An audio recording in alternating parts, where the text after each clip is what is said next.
and welcome to Armchair Psychologist's Journey to Joy. Today I am going to teach you how to pimp your pasta sauce.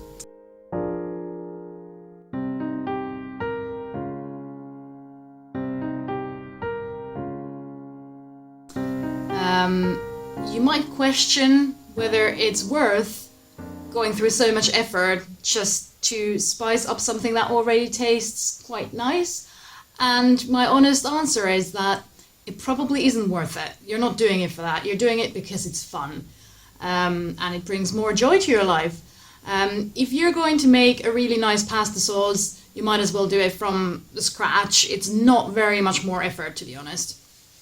The pasta sauce I'm going to be using, or have used, is Lloyd Crossman tomato and basil. This is the pasta sauce I prefer to buy. It's on offer quite often for about £1. If it's not on offer, it's about £1.80 or so, depending on where you go.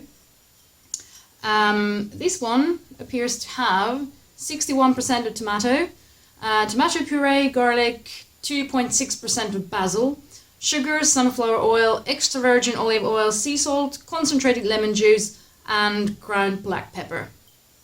And it's got about 2 servings in a jar if you're very slim and don't like pasta sauce very much. So I'm going to be using some of this. The other ingredients I'm going to be using are yeast extract, also known as Marmite. That is one brand of yeast extract. You can also get Vegemite, which is effectively the same thing. I wouldn't use Vegemite though, and I will tell you why. I'm also going to use some garlic, some oil for frying up the garlic. I'm going to be using some red wine vinegar and also some beetroot powder, which I bought only because it looked interesting and I had never tried it before. So what I would do is that I would fry the garlic with some considerable amount of oil, probably a bit too much, and then I would add all the rest of the bits in it. So the first thing I would do is that I would take some of my very yummy yeast extract and I would put some of that in a bowl and I would put some hot water to it and mix it until it's all dissolved. The reason why I would not use Vegemite is because it doesn't dissolve. I don't know why. I've tried several times. I can't cook with Vegemite. Anytime I put Vegemite in a soup or anywhere else, I end up with a soup with a lump of Vegemite in it that you then find in your mouth, and it's actually quite disgusting in a very concentrated amount. A lot of people who don't like Marmite find that it's okay in cooking, so have a go even if you hate Marmite. I know it requires an acquired taste, but it does give a very, very nice flavor to a food, a little bit like soy sauce or veggie stock cube, similar type of thing. So I would mix my hot water and I would mix some hot sauce in that too. I forgot to mention that I was going to be using hot sauce. That is just Jamaican style, whatever hot sauce you can find. You can use Tabasco or something similar. It's just something to make it a little bit more spicy and hot. So I would mix all those things together. I would then add that to my nicely fried garlic and let it simmer for a bit. And I would then add the pasta sauce in it. And that's effectively how I pimp my pasta sauce.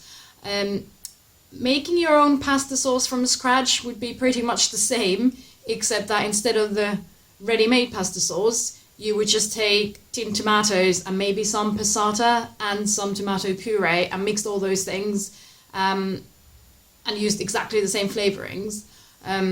You can use your common sense, obviously. If you're going to use pasta sauce that already has chili in it, then you probably don't want to add any more hot sauce to it unless you're made of stone. It's going to burn your tonsils out.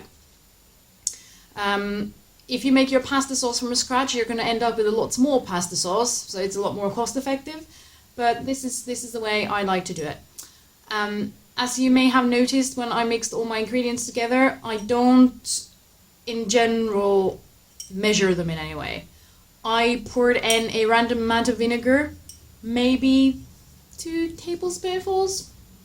There isn't really any particular amount. I just prefer to put things in and then see how it works out. I would then boil some pasta, and I also boiled some lentils, red lentils with the pasta, and that's just because I don't think I would get enough protein otherwise. Pulses are a quite good protein source when you're on a plant-based diet. On top of everything, I would then pour some of my yummy beetroot powder. It looks a little bit weird. The taste is quite... I don't really know how to describe it. I just mixed it in with the pasta and the sauce when it was all made. Beetroot itself has a very earthy kind of... I don't want to say that it tastes of soil, but a similar type of thing. It tastes of the ground that it comes from. So it gives a really, really good, nice, earthy undertone to your pasta sauce. So I would definitely recommend you to get some if you can. Only put in a couple of teaspoonfuls, and unless someone told you it was there, you probably wouldn't notice it. It just gives something more to the flavor. I was trying to find out afterwards if beetroot has any kind of health benefits, as in not beetroot, but the beetroot powder. I guess some people consider that's a superfood. I found a lot of pseudoscience and very bad nutritional advice. I hope none of you people will actually buy beetroot powder because you believe any of that. Some of it said that beetroot powder is very good because it makes your blood less acidic. And the bottom line is that people suggested that what happens if your blood is too acidic, or what results in your blood being too acidic, is that you are losing electrons.